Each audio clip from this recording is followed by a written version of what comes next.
Ahora, en Japón, cuando madre o bebé o madre y bebé mueren en parto, gente dice, muertos porque dioses deciden eso, o muertos porque karma malo, o muertos porque gastan poco dinero en Omamori, magia del pueblo.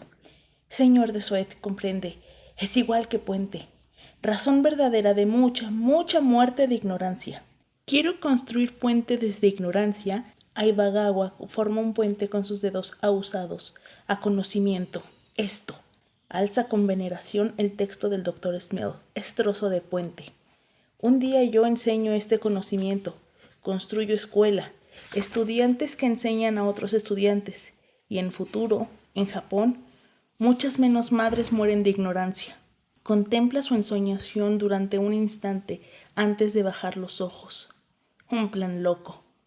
No se me ocurre una aspiración más noble. Hola a todos, soy Iris, bienvenidos a mi canal. El día de hoy les voy a hablar de un libro que me flechó durante la pasada filminería, o sea, vi la portada, leí la sinopsis y fue así como de, lo necesito. Y finalmente lo pude leer como parte de la dinámica Japón a la vista, que tal vez convierta en una sección permanente. Y gracias a que me lo mandó Océano, y puedo decir que lo amé. Tuvo momentos en los que me hizo sufrir, porque tengo corazón de pollo y me encariñé con los personajes, pero me encantó. Ese libro es 1000 otoños de David Mitchell. Jacob, nuestro protagonista, es un joven holandés, es un escribano que llega a Deshima porque se va a hacer una auditoría. Deshima es una isla. En el libro cambian un poco las versiones, pero la que queda más firme es que se trata de un territorio soberano de Japón dado en usufructo a Holanda para llevar a cabo el comercio.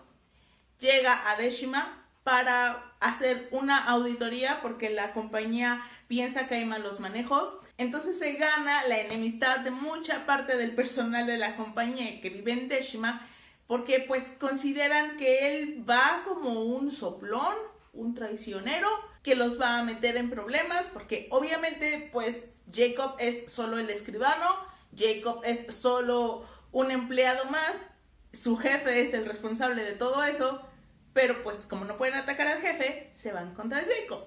Y en esos días Jacob conoce a Orito, una mujer que está estudiando medicina con el doctor Marinus, un doctor holandés.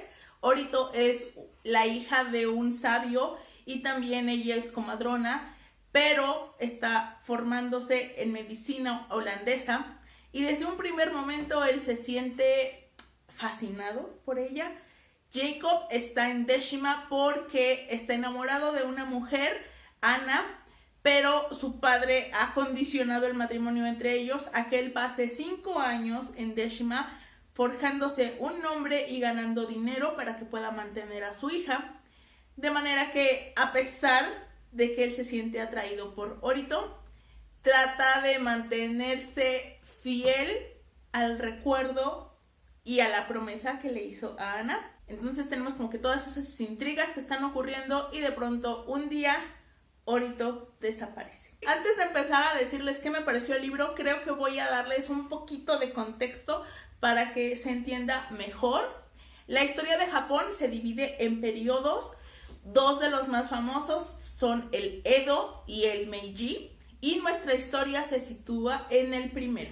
El periodo Edo o Tokugawa va de 1603 a 1868. Fueron más de 200 años de estabilidad en donde Japón estaba gobernado por el shogun. Pero la gran característica del periodo Edo es que Japón se cerró por completo al mundo. Estaba aislado, no permitía la entrada de extranjeros y el comercio y el intercambio de conocimiento estaba restringido a zonas meridionales y siempre a ser custodiada por autoridades japonesas.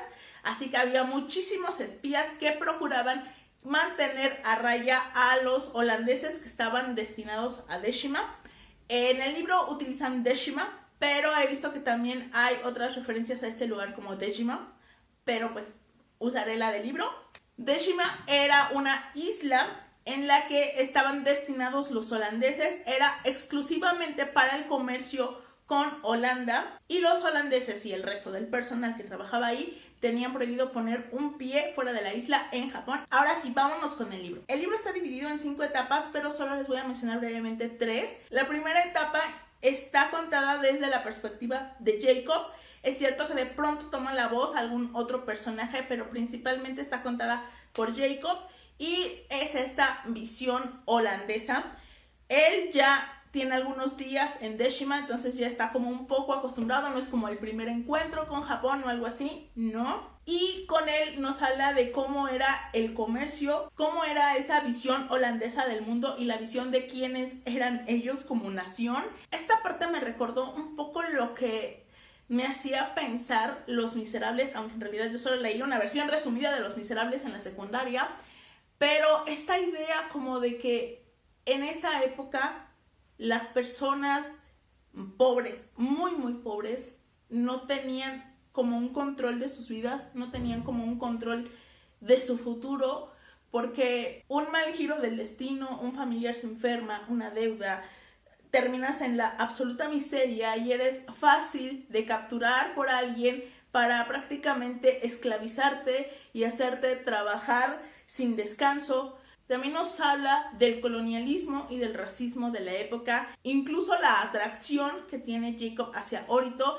es cuestionada por el doctor Marinus, que lo tacha como de estar exotizando a Orito, de sentirse atraída por él, sí, pero porque es diferente, por sus rasgos, por una exotización y por un toque racista, que más que por quién es ella, pero es como un planteamiento de la historia hasta que Orito desaparece. La segunda etapa, bueno, no solo vemos qué es de Orito, nos muestra mucho más del personaje, porque a ella la conocemos en la primera etapa, la conocemos en el primer capítulo, pero es poco lo que vemos de ella, siempre a través de los ojos de Jacob o los ojos de otros. Son muy pocos los momentos en los que ella ejerce su voz en la primera etapa, y en la segunda, bueno, es ella desenvolviéndose, es ella enfrentándose a la situación, es ella no siendo una damisela en apuros, sino tratando de rescatarse a sí misma, tratando de protegerse, tomando decisiones que son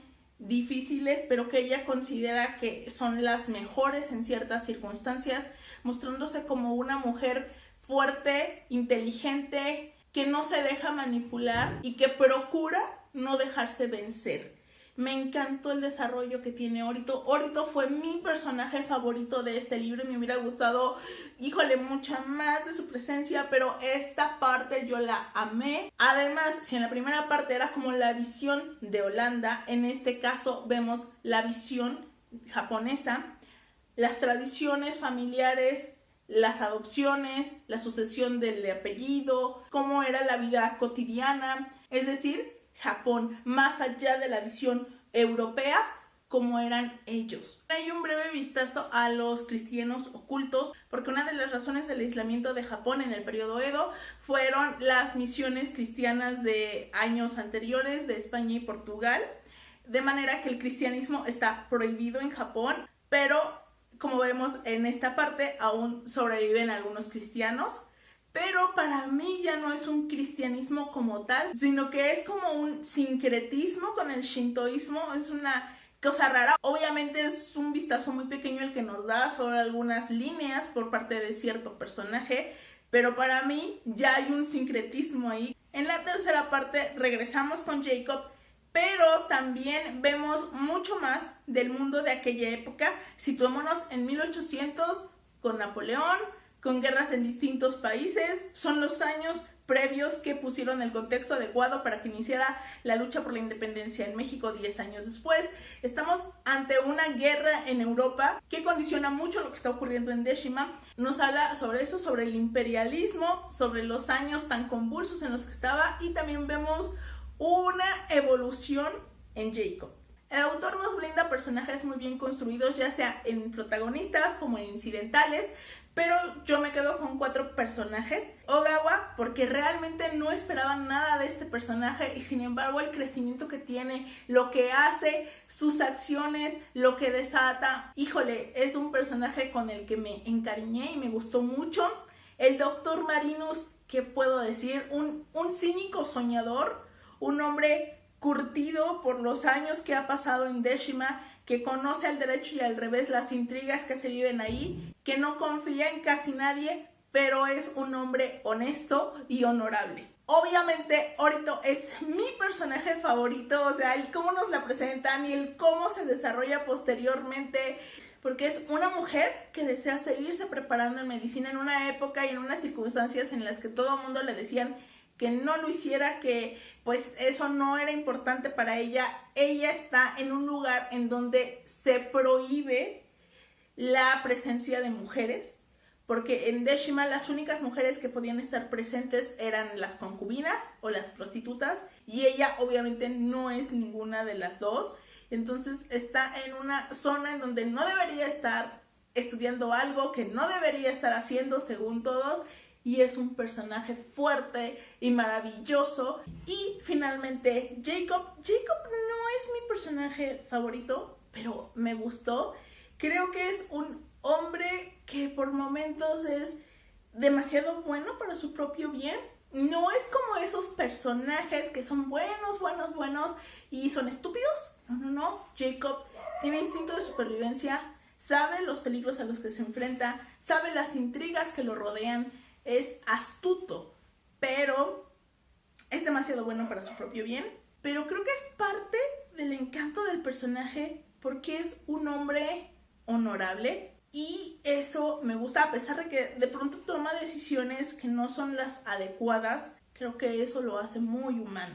Aunque a mí la historia me encantó, sí hay un par de cositas que no me gustaron mucho o que no me terminaron de convencer. En primer lugar, creo que ese breve contexto que yo les di no lo menciona en el libro. Como ya dije en el video de la semana pasada, a mí Japón me fascina, entonces sí conocía brevemente el periodo Edo. Son cosas que he ido leyendo con el paso del tiempo. Por tanto, entender lo que estaba ocurriendo en la historia no me fue tan complicado, pero un poco. ¿Por qué? Porque el autor te mete así, como que ya está corriendo la historia y te mete.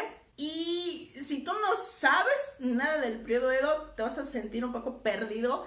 Creo que este libro merecía algunas notas al pie, algo que guiara a ciertos hechos históricos, porque había momentos en los que yo me perdía. Por ejemplo, cuando mencionan la dinastía Orange y que empieza como a decir el rey Jorge y el no sé qué, y, o sea, te habla de la situación histórica de Holanda en aquellos días que yo estaba perdidísima. Y así como de, miren, yo lo único que conozco de los Orange es que me cae muy bien Máxima y me encanta como viste. Punto, es todo lo que yo sé de los Orange.